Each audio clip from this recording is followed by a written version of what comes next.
کام ہیں ان کو وہ تیز کر دیتے ہیں، اور جب ملک مکمل طور پر اندر سے تباہ ہو جاتا ہے تو پھر اس وقت روایتی فوجیں اس ملک کے اندر داخل کی جاتی ہیں اور اس پہ قبضہ کیا جاتا ہے۔ جب ملک پہ قبضہ ہوتا ہے تو اس کے بعد پھر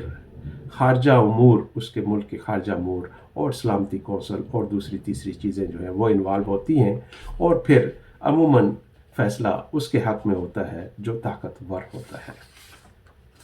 اب دوسرا چارٹ میں آپ کو دکھاتا ہوں، اس میں ٹارگٹ جو ہے وہ ہائبرڈ جنگ میں ٹارگٹ کہاں کیا جاتا ہے، کن اداروں پہ کیا جاتا ہے اور کہاں سے شروع کیا جاتا ہے۔ اس کے 3 اہداف ہوتے ہیں، 3 ٹارگٹ، جن میں پہلا ٹارگٹ جو ہے وہ پولیٹیکل ہوتا ہے، یعنی سیاسی ہدف، دوسرا سماجی ہدف اور تیسرا معاشی ہدف۔ پولیٹیکل، سوشل اور اکنامک جو ہدف ہیں، ٹارگٹس، ان کے اوپر فوکس کیا جاتا ہے۔ اب سب سے پہلے جو سیاسی ہدف حاصل کرنے کے لیے اس ملک کے اندر جو الیکشن کا نظام ہے اس کے اوپر حملہ کیا جاتا ہے، اور الیکشنز میں اپنے پسند کے لوگوں کو جتوانے کے لیے کوشش کی جاتی ہے۔ اس کے بعد جو دوسرا حملہ ہوتا ہے، اس ملک کے اندر جو چیدہ لوگ ہیں جو اس ملک کے بڑے بڑے فیصلے کرتے ہیں، ان تک رسائی حاصل کی جاتی ہے مختلف طریقوں سے، اور ان کو اپنے فیصلے ملک کے خلاف کرنے میں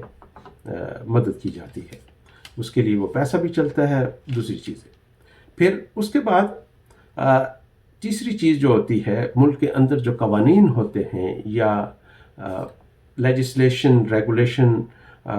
اس کے اوپر حملہ کیا جاتا ہے اور ان قوانین کو تبدیل کیا جاتا ہے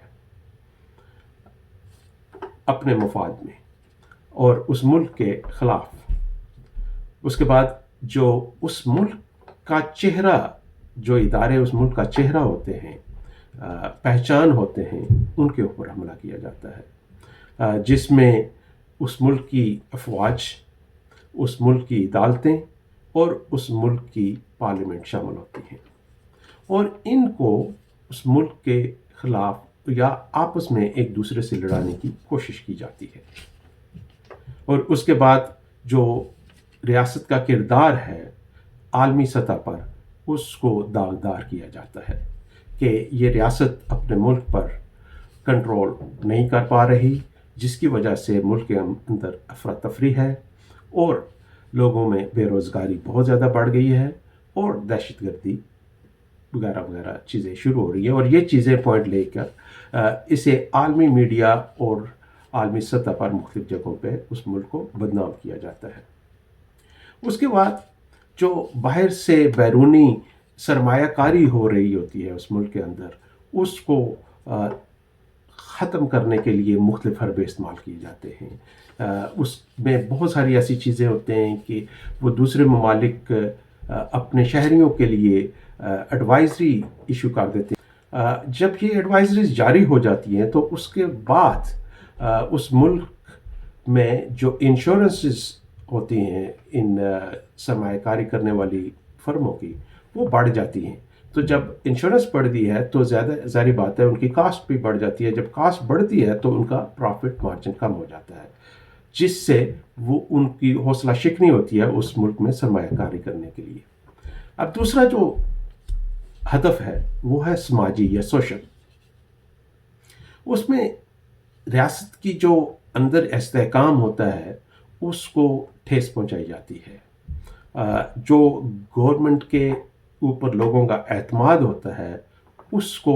ٹھیس پہنچائی جاتی ہے تاکہ لوگ حکومت پہ اعتماد کرنا ختم کر دیں۔ اس کے بعد جو دوسرا طریقہ ہوتا ہے وہ لوگوں کو اکسایا جاتا ہے کہ وہ حکومت کے خلاف احتجاج کے لیے سڑکوں پہ نکل آئیں۔ تو وہ احتجاج سڑکوں پہ حکومت کے خلاف، تاکہ حکومت کو گرایا جائے یا حکومت کو کمزور کیا جائے اور حکومت سے وہ باتیں منوائی جائیں جو کہ حکومت اس وقت ماننے کے لیے تیار نہیں ہے۔ پھر اس کے بعد جو ملک کے اندر لسانی اور مذہبی تفرقے ہیں، ان کو ہوا دے کے ان کو آپس میں لڑانے کی کوشش کی جاتی ہے۔ لسانی فسادات ہوتے ہیں، مذہبی فسادات ہوتے ہیں، فرقہ وارانہ فسادات ہوتے ہیں۔ اس کے بعد پھر معاشی سطح پر ملک کو کیسے نقصان پہنچایا جاتا ہے۔ اس ہائیبرڈ جنگ میں جو باہر سے انویسٹر ہیں، سرمایہ کار ہیں، ان کی چوائسز جو ہیں، جس شعبوں میں وہ سرمایہ کاری کرنا چاہتے ہیں، ان کو محدود کیا جاتا ہے تاکہ وہ سرمایہ کاری ایسے شعبوں میں نہ کر پائیں جس سے وہ ملک ترقی کرے۔ اور اس کے علاوہ جو کمپنیز ہیں، مختلف جو کمپنیاں ہیں، ان کی جو لیڈرشپ ہوتی ہے یا جو ٹاپ ان کے سی اوز ہوتے ہیں، ان کے فیصلہ کرنے کے اوپر کنٹرول حاصل کیا جاتا ہے تاکہ وہ ایسے فیصلے نہ کریں جس سے ملک کے اندر جو صنعتی شعبے ہیں یا دوسرے معاشی شعبے ہیں وہ مضبوط ہوں اور ملک ترقی کرے۔ اس کے بعد جو معاشی طور پر اس ملک کی پہچان ہوتی ہے یا نیک نامی ہوتی ہے دنیا میں، اس کو ٹھیس پہنچائی جاتی ہے تاکہ معاشی طور پر اس ملک کی کردار کشی اس قدر کی جاتی ہے کہ لوگ وہاں پہ سرمایہ کاری کے لیے آنا پسند نہیں کرتے۔ اس کے علاوہ جو جن لوگوں نے سرمایہ کاری کی ہوتی ہے، اس میں جو کمپنیاں ہوتی ہیں، بین الاقوامی کمپنیاں، ان کے حصص کی جو شیئرز ہیں، اس کی مارکیٹ ویلیو وہ کم کرا دی جاتی ہے تاکہ لوگ ڈسکریج ہوں وہاں پہ سرمایہ کاری کرنے سے۔ اور پھر جو اس ملک کے پہچان والے بڑے بڑے برانڈ ہوتے ہیں، ان کو سبوتاش کیا جاتا ہے، ان برانڈز کو بدنام کیا جاتا ہے، اور تاکہ وہ دوسرے ملکوں میں ایکسپورٹ نہ کیے جا سکے ہوتی ہے۔ آپ کو یہ جان کر حیرانگی ہوگی کہ ہندوستان میں 2 صدیوں پہلے، آلموسٹ 2500 ایئرس پہلے، ایک کتاب لکھی گئی تھی جس کا نام ہے آرتھا شاسترا، اور یہ آرتھا شاسترا بھارت میں ٹیکسٹ بک کے طور پہ استعمال ہوتی ہے، اور اس میں یہ ہائیبرڈ وارفیئر کی جو ٹیکنیکس وہ سکھائی جاتی ہیں۔ اس میں ریاست کی سلامتی اور طاقت کو برقرار رکھنے اور اسے وسعت دینے کے لیے ناگزیر ذرائع کے طور پر انٹیلیجنس وغیرہ جاسوسی کرنا، اور ان انٹیلیجنس کو پروسیس کرنا اور ان کو پھر استعمال کرنا، اور خفیہ کارروائیوں کے مفصل اس کا جو ہے وہ ڈیٹا اکٹھا کرنا، یہ سارا اس کتاب میں 2500 سال پہلے لکھا گیا تھا تاکہ دوسری حکومتوں پر ہائیبرڈ جنگ کی جائے۔ تو ہائیبرڈ جنگ کوئی نئی چیز نہیں ہے۔ اب اگر ہم دیکھیں ہمارے قریبی ترین دور میں، تو ہائیبرڈ جنگ میں برطانوی گریٹ گیم آپ کو یاد ہوگا، جس کا مقصد ایشیا میں روسی پیش قدمی کو روکنا تھا اور برصغیر میں برطانوی نوآبادیاتی قبضوں کا دفاع کرنا تھا۔ انہوں نے افغان قبائل کے مابین تنازعات اور حسد کا استعمال کیا تاکہ وہ ان کو اپنے منصوبوں کی پراکسی بنائیں۔ برطانوی اور روسی دونوں نے اپنے سامراجی مفاد کو آگے بڑھانے کے لیے تاجروں، سیاحوں اور دیگر شعبوں کے لوگوں کو استعمال کیا۔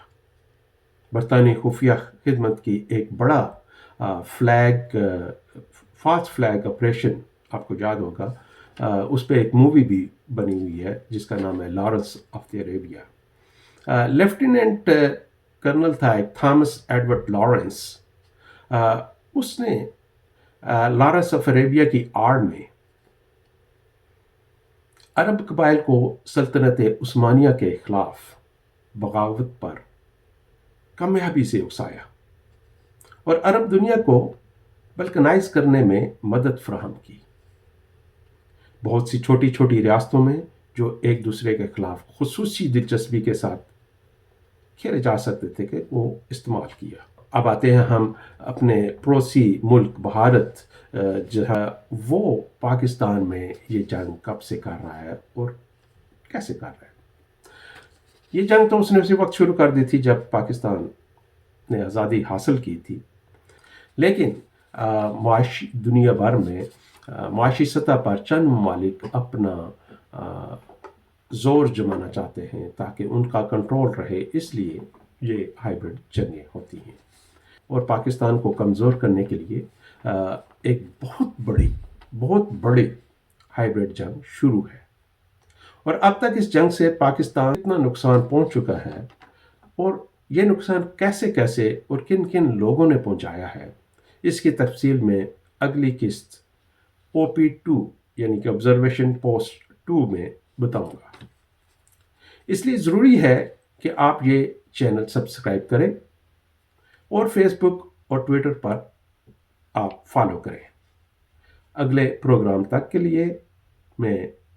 آپ سے اجازت چاہتا ہوں۔ اللہ حافظ۔